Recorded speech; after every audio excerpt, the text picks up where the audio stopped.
എന്തെങ്കിലും കുടുങ്ങി കേൾക്കടിക്കാൻ വേണ്ടി ശ്രമിക്കലോ. ഏതായാലും എനിക്ക് പറയാനുള്ള നേരത്തെ അബ്ദുള്ള വാളാര് ഉസ്താദ് വീട്ടിൽ സംസാരിച്ചു. പ്രവാചകൻ പറഞ്ഞൊരു സന്ദേശം, അയൽവാസി പട്ടിണി കിടക്കുമ്പോൾ വയറും നൽകുന്നവൻ യഥാർത്ഥ വിശ്വാസിയല്ല.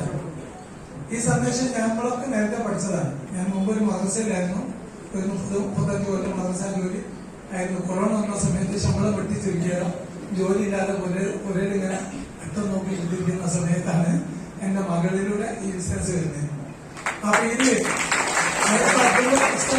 പറഞ്ഞ ആ സന്ദേശം ബെന്നിസ ഒരിക്കല് എന്നോട് ചോദിച്ചു, മൂസ അയൽവാസി പട്ടിണി കൊടുക്കുമ്പോൾ വയറും നിൽക്കുന്നവൻ യഥാർത്ഥ വിശ്വാസിയല്ല.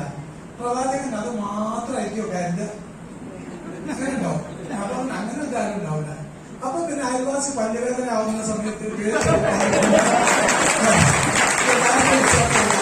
അയൽവാസി മോട്ടോറിന്റെ വേദന അനുഭവിക്കുമ്പോൾ അത് യൂറിൻ ഫ്ലഷ് കൊടുക്കാത്ത നമുക്ക് വെച്ചുകൂടാ.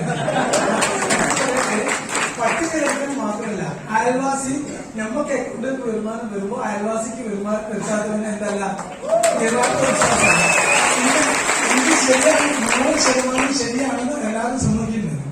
ഞാൻ മൈലേറ്റിലേക്ക് വന്നപാടെ ഫസ്റ്റ് യൂട്യൂബ് സെർച്ച് ചെയ്ത് പിടിച്ചുപറിയും കബളിപ്പിക്കലും മഞ്ചലി കളവ് പറയലും ഈ 4 ഇതിലില്ല. അപ്പൊ വീഡിയോകളൊക്കെ കാണാം, എന്നാലും നമ്മളാ ചെയ്യുന്നത്. പക്ഷെ നമ്മുടെ ജീവിതം, നമ്മുടെ കുടുംബ ജീവിതം ആ പറയുന്നവരെ ഏറ്റെടുക്കണം. തൊള്ളോട് പറഞ്ഞാൽ പോരാ, സംഗതിയൊക്കെ ശരിയാണ്. പക്ഷെ അത് ചെയ്യുന്ന ചില വീഡിയോകളൊക്കെ കാണാം.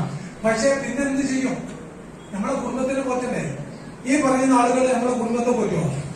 നല്ല സുഖം മേഖല വിളിച്ച് പറയാൻ സംഗതിയൊക്കെ ശരിയാണ്. പക്ഷെ എന്താണ് അത് നമുക്ക് ആ ചെയ്യുന്നത് ശരിയല്ല.